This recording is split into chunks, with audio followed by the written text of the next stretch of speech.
closely with Ball Corporation, and thank you, Amit and his team for supporting this work. So first of all, we were trying to understand what is the need for this kind of an assessment.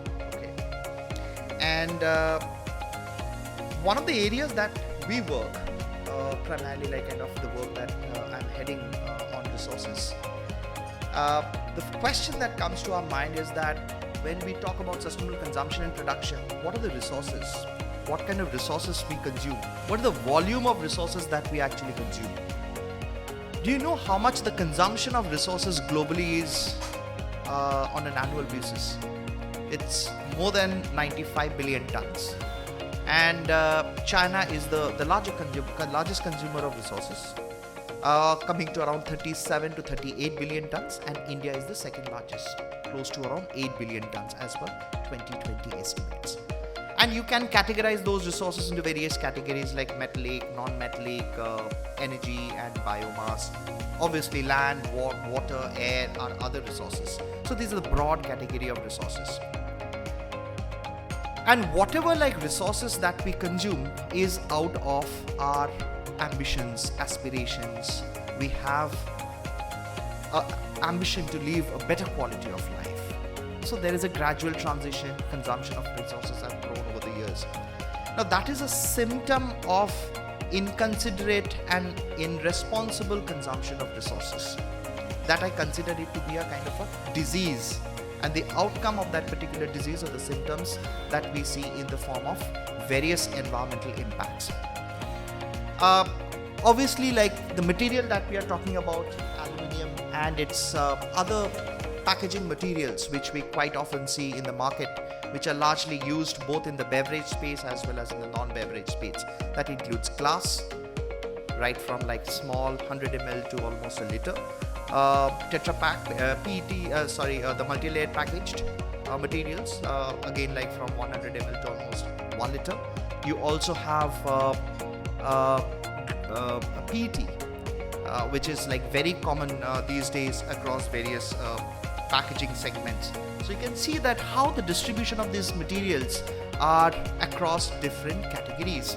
So if we look at the penetration of PET, which is quite high, to the tune of like almost 38%, followed by glass, and then you see metal cans, which is around 30%, both in the beverage as well as in the non-beverage space. The real challenge is that when a consumer is asked that out of these 4 different substrates that we have for packaging materials, how can I take a conscious choice in terms of which material is more sustainable, right? And I'm not talking about most, because we are doing a comparative assessment. So it's a relative assessment, and I'm saying that. And that's not absolute. Anything that we do, there is scope of improvement. So from that perspective, I'm not talking it as a kind of a most, but yes, more compared to the others. Now that's a big question, and when we talk about understanding that particular issue, you cannot do it only by looking at a can or looking at some information which the can has in terms of its energy embedded into it. So we have to look at the entire production consumption value chain, including the end of life. So we call it a cradle to cradle kind of an approach, right? Now, I'm not going into the details of it, but yes, I know that. So what normally life cycle assessment studies does is that it provides you an understanding of a product's environmental footprint that not only includes your GHG emission, which is the CO2 and other greenhouse gases emission, but you also have other environmental impact categories that includes water, ecological toxicity, you have resource scarcity, and so on and so forth. I'm not going into that.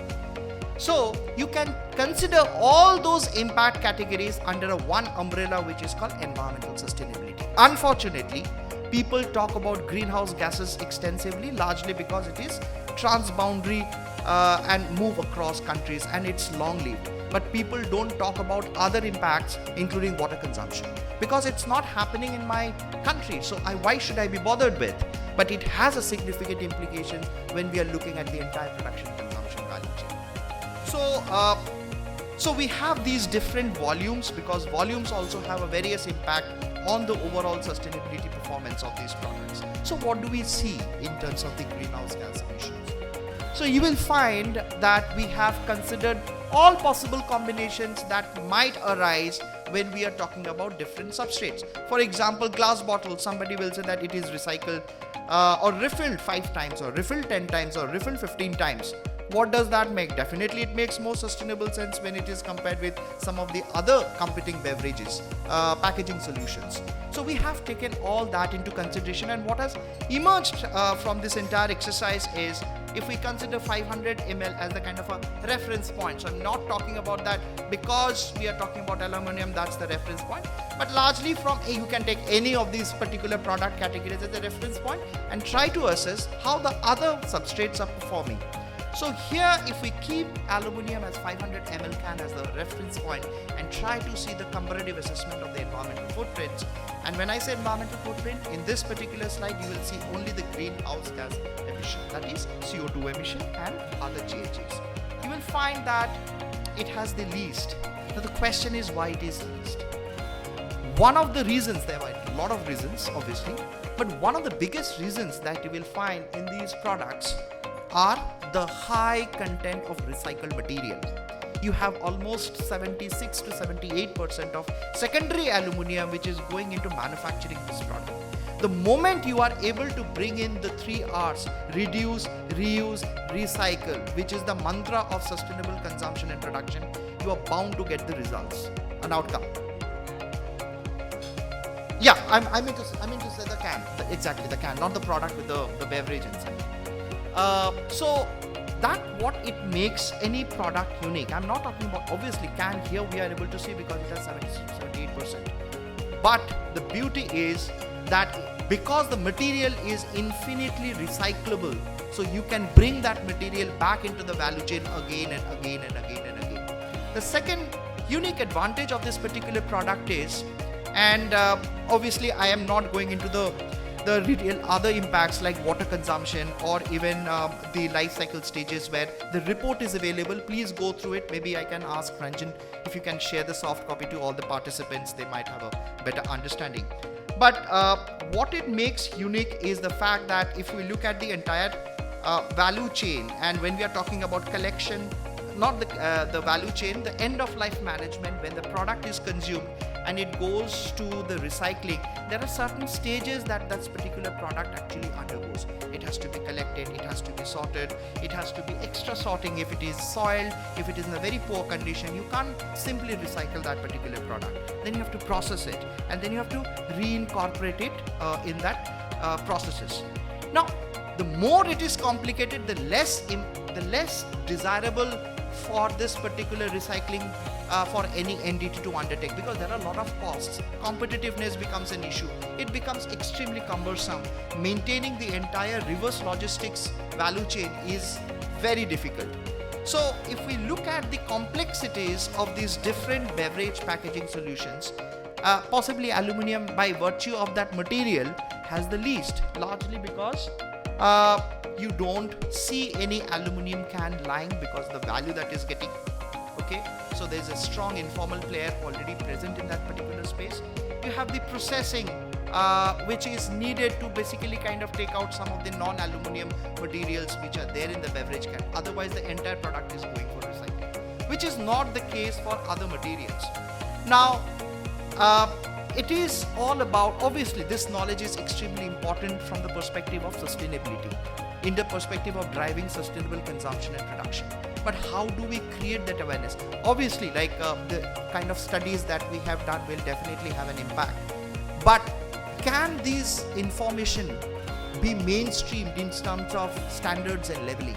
This might be one of the many products which may have a lot of sustainable implications. But unfortunately, in the sustainable consumption and production case, we have not seen enough regulations coming in terms of driving standards and labeling of the products. So it's critical that such kind of an assessment has some kind of a way of ensuring we are able to create the awareness of the consumption of the consumers by understanding using certain logos, okay, which might be very easily understandable to people. Yeah, please.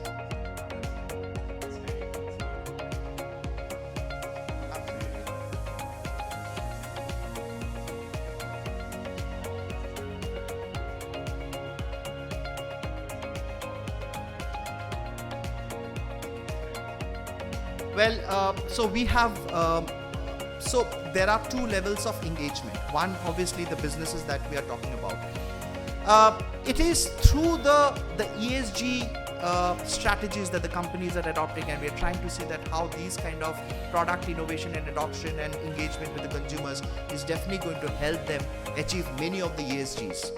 We do have the BRSR, Business Reporting Sustainability Initiative, which is extremely important in terms of ensuring that they are able to address many of the requirements. So that's how the connect would we foresee in terms of this exercise helping them in fact deepen their sustainability initiatives. Before I end, so just a couple of things that I would like to touch upon. One is, obviously we talk about awareness.